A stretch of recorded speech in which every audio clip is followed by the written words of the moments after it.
بسم اللہ الرحمن الرحیم۔ نماز تراویح کتنے دنوں کی ہوتی ہے؟ ہم جو اپنی ذمہ داریوں کے تحت تراویحاں پڑھا کرتے ہیں، کیا واقعی 3 دن، 7 دن، 6 دن یا 11 دن یا 15 دن کی بھی تراویح ہوتی ہے؟ میں کرنے لگا ہوں بات خاص طور سے اپنے دہلی شہر کے بہت سارے ایسے علاقے ہیں اور بہت سارے ایسے شہر ہیں دہلی کے علاوہ بھی، جہاں جگہ جگہ پومپلیٹ چپکا دیے جاتے ہیں اور اس میں لکھا جاتا ہے فلاں جگہ 3 دن میں تراویح ہو رہی ہے، فلاں جگہ 6 دن میں ہو رہی ہے، فلاں جگہ 10 دن میں ہو رہی ہے۔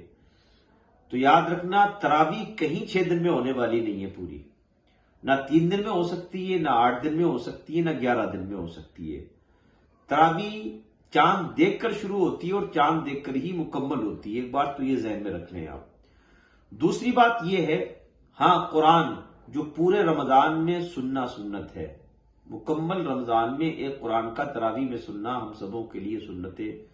مصطفیٰ صلی اللہ تعالیٰ علیہ وسلم کے عمل سے ثابت ہے کہ ہم مکمل قرآن کو سنیں۔ اچھا، کچھ کاروباری بزنس کے لوگ یہ سوچتے ہیں کہ ہماری آسانی ہے کہ ہم ایک قرآن سن لیں گے، تو ان کے لیے کوئی دشواری نہیں ہے، وہ سن لیں۔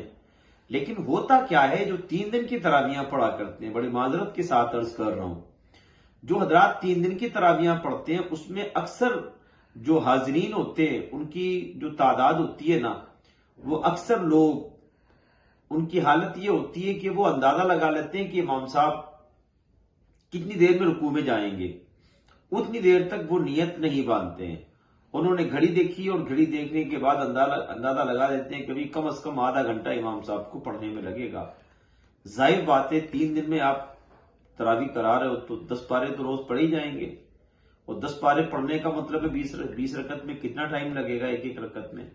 اب انہوں نے ایک موٹا اندازہ لگا لیا کہ کم از کم امام صاحب کو 15 منٹ آدھا گھنٹہ لگے گا، وہ اپنے بیڑیاں پی رہے ہیں، مسجد کے صحن میں بیٹھے ہیں، باتیں کر رہے ہیں، اور جب ٹائم دیکھا آ کے امام صاحب رکوع میں گئے اور پیچھے سے وہ شامل ہو گئے۔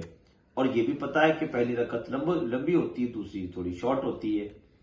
تو ایک چیز تو یہ یاد رکھیں کہ آپ مذاق نہ بنائیں، یہ تراویح ہے، تراویح کی قدر کریں۔ اللہ نے آپ کو اگر طاقت اور ہمت دی ہے نا، تو خلوص کے ساتھ تراویح پڑھیں۔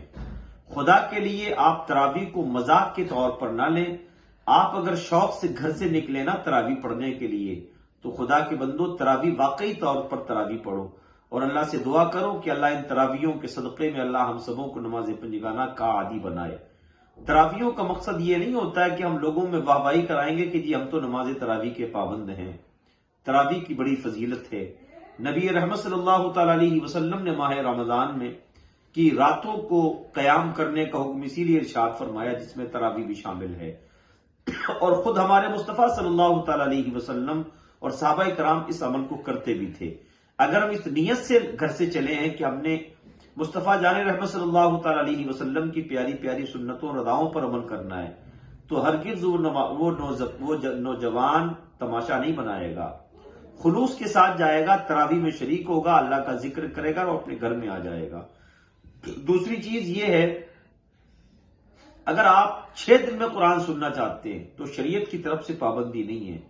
اگر آپ مکمل طور پر یہ چاہتے ہیں کہ ایک بار میں ہم اکٹھا کہیں قرآن سن لیں اور اس کے بعد تراویح ہم برابر پڑھتے رہیں گے، تو کوئی گناہگاری کسی طرح کا سوال نہیں ہوگا آپ سے۔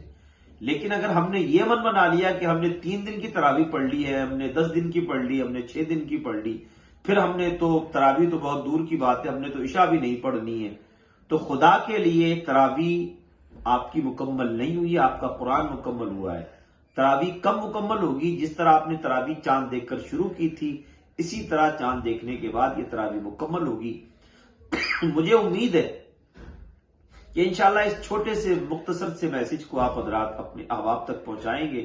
اللہ کی بارگاہ میں دعا ہے کہ اللہ ہم سبوں کو ماہ رمضان کی برکتوں سے مالا مال فرمائے۔ جزاک اللہ خیرہ۔